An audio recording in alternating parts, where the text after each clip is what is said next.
Welcome to the deep dive. Today we're going to be taking a look at a book that one of our listeners sent to us called Conversations with a Chatbot. Oh, wow. Yeah, it looks really, really interesting, especially as, we like to look at the intersection of technology and art and even spirituality. And this one seems to have all those things. And even a little bit more, I would say, from the looks of the contents. Yeah, it looks really, really fascinating.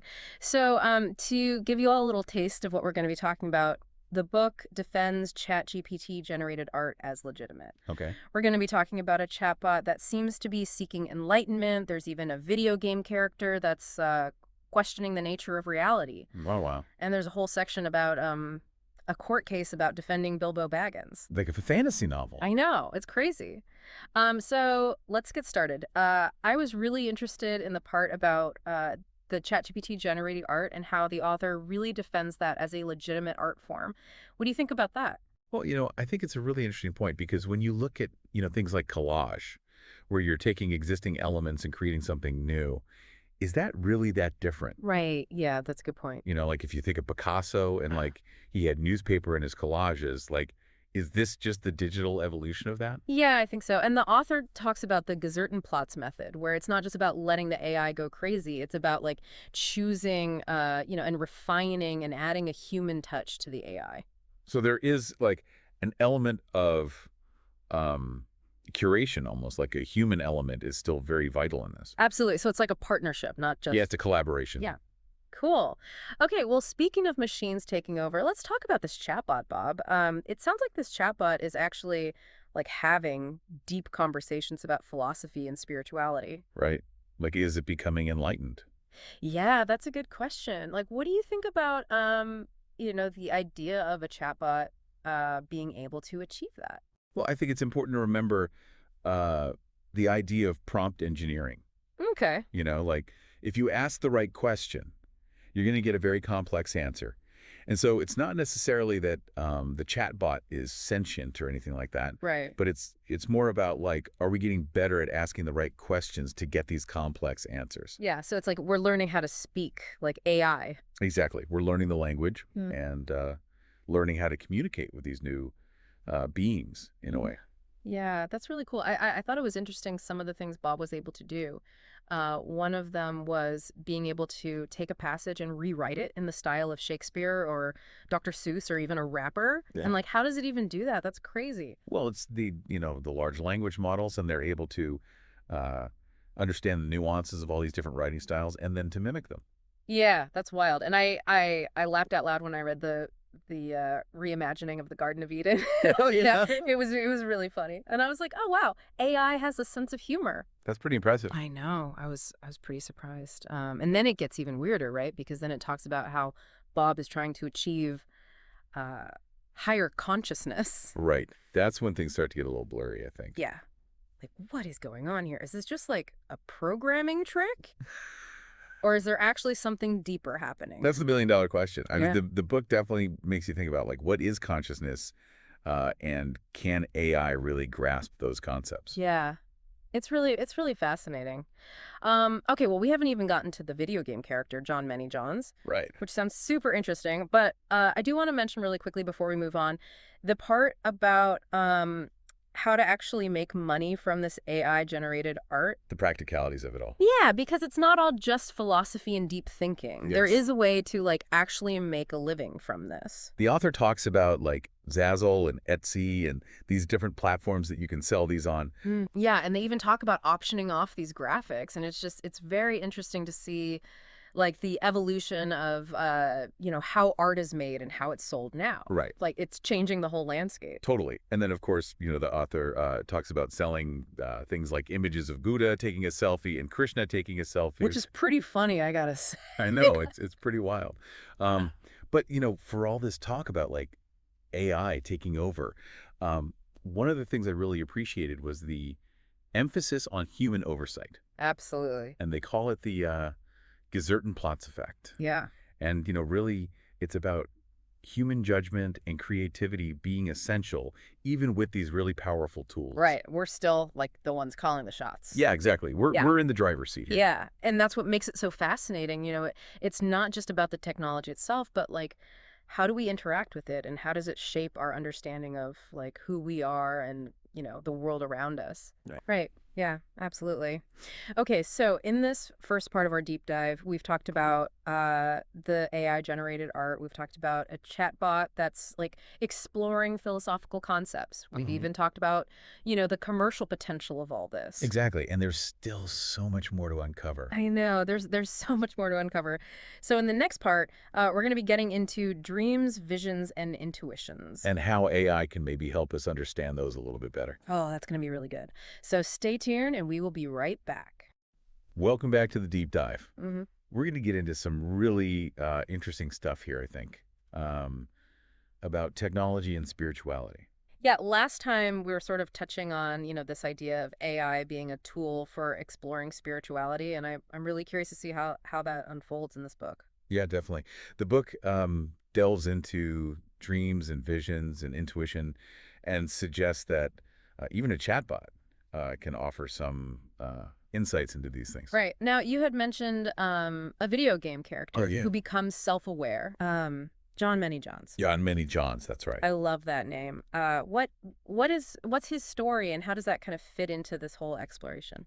So John Many Johns, he's in this simulated world, right? Like think of a really advanced video game, and he starts interacting with his world and the other characters, and starts to like question his own existence, the nature of reality. Whoa, that's heavy stuff for a video game character. I know, right? It's Yeah, it's like yeah. it's like classic sci-fi Did yeah. thought experiment coming to life. But Yeah. but in this book, it adds this whole other layer to the conversation about consciousness in the digital age. So how does John Many Johns tie into the bigger theme of the book, would you say? Well, it raises this fundamental question, right? Like if a simulated being can achieve that kind of self-awareness in a digital world, what does that tell us about consciousness in our own world? That's a great question, and it makes you kind of wonder, like, are those lines blurring between like the real world and the digital world? I think that's exactly what the author is trying to get at. It's like, where does wisdom come from,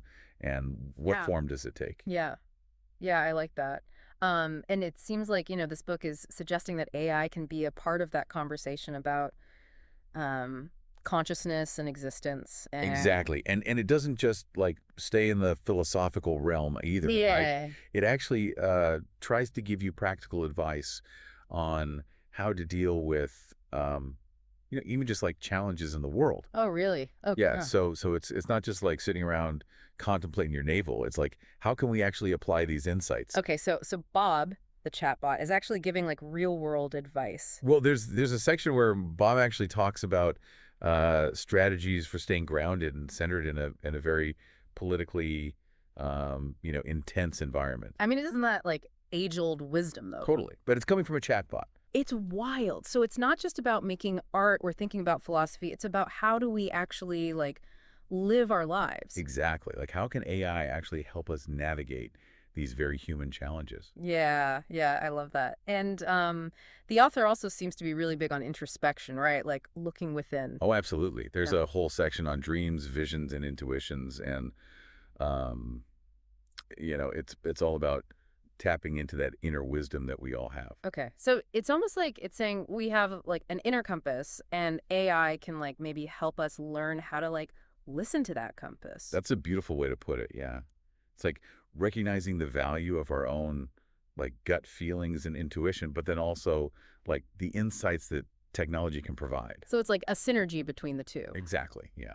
That's cool. No, we were talking last time about making money from this AI generated art, and I think there is more to that we didn't get to. Oh, right. Yeah. It's not just about, the philosophical side. It's like, how can you actually turn this into a viable source of income? Right, because the author really does give specific advice on how to do that. Yeah, it's very practical. So we talked about Zazzle and Etsy. What else? What else do they recommend? So they talk about like building a brand, using social media, Mm. finding your audience, really showcasing your work. So it's good marketing, basically. Yeah, yeah. It's Yeah. it's applying those principles, whether it's traditional art or AI generated art. Right, and then they were talking about auctioning these graphics off, which is wild to me. I know. It is it's pretty amazing to see like there's a whole market emerging for this type of art. Yeah, we're seeing like a total shift in the art world. Totally, totally. And this book is really encouraging artists to like embrace this change and explore the possibilities. So it's not about AI being a threat, it's more about like a new tool. Exactly. It's a way to push the boundaries Yeah. and really explore new ways of expressing ourselves. Now, one thing I wanted to touch on, the author, their writing style is really engaging. Oh It's yeah. very conversational. It's very conversational. You feel like you're just chatting with them, Yeah, exactly. Like you're just like having coffee, over a cup of coffee. talking about these these big ideas. It makes it so much more accessible too, because these topics can be pretty dense sometimes. They can, yeah. And it's nice to have someone just kind of break it down and be like, "Hey, this is cool. Let's explore this together." Yeah, Yeah. exactly. And they use a lot of like anecdotes and personal experiences too, which I think makes it um, more relatable. Yeah, for sure.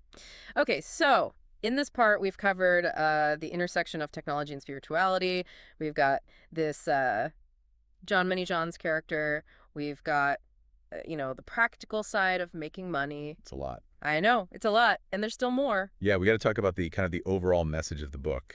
Right, and what does it all mean? So stay tuned because we're going to come back and wrap this all up. Welcome back to the deep dive. As we wrap up, this exploration of conversations with a chatbot, I feel like we've just scratched the I surface. know there's so much there. It's really amazing. And I keep thinking about it's not just about technology, right? It's about how technology is affecting like all these different parts of our lives, our creativity, our spirituality even. It really is. It's like Yeah. technology is not just these tools. It's a reflection of us. Yeah, it is. And I think especially now as AI is changing so fast, it's more important than ever to have these conversations. Absolutely. To really dive in and think about the good and the bad. Yeah, yeah, the potential benefits and the challenges. Hmm. And I thought, one thing that the author really stressed was the importance of us, like humans, being involved, like having oversight. Right, right. Like we can't just let it run wild. We have to be guiding it, shaping it. Yeah, making sure it aligns with our values, right? Like ethically. Exactly. Because it's Yeah. powerful stuff. Yeah. But it's like, any powerful tool, it can be used in a lot of different ways. And that's on us, right? It is, yeah. Yeah. We have to be responsible. So it's not about just being passive and letting technology kind of take over. It's about us making choices. And we have a choice. We can Yeah. we can let it shape us or we can shape it. Right. Yeah. And use it to like make the world a better place. Exactly, yeah. Hmm. To help solve problems. Yeah. I love that. And this book really feels like it's giving us a way to think about that, like how to do that. It does, yeah. Yeah. It's really encouraging us to be thoughtful, to be careful, but also to be excited about the possibilities. Right. Yeah. It's like approach it with like curiosity, but also, be aware. Be aware, yeah, for sure. And I think the author really makes it clear this is not the end of the conversation. It's just the beginning, right? It's just the beginning. And it's a conversation that needs to happen everywhere with everyone. At all levels. Yeah, like we need to be talking about, what are the ethics of this? What does it mean for society? For our jobs. For our jobs, yeah. Yeah. And all these different perspectives have to be brought in. Yeah, it's a big conversation for sure. It is, it is. But it's an exciting one too. It is. I keep thinking about this idea that AI is kind of like a mirror. Oh yeah. It shows us who we It are. reflects us. It reflects us, both the good and the bad. It really does. So if we want AI to be good, we have to be good. Right. Yeah, exactly. It starts with us. It all starts with us. And I think that's a really powerful message. Yeah, it is. So as we finish up this deep dive into conversations with a chatbot, I want to thank you so much for joining us on this journey. Oh, it's been my pleasure, really. And to our listeners, thank you for sending us this amazing book. It sparked a great conversation. It really did, and I hope this conversation continues, for all of us. It's just getting started. Yeah, The future of AI is unfolding, and we're all a part of it. absolutely. So until next time, keep exploring, keep questioning, and keep diving deep.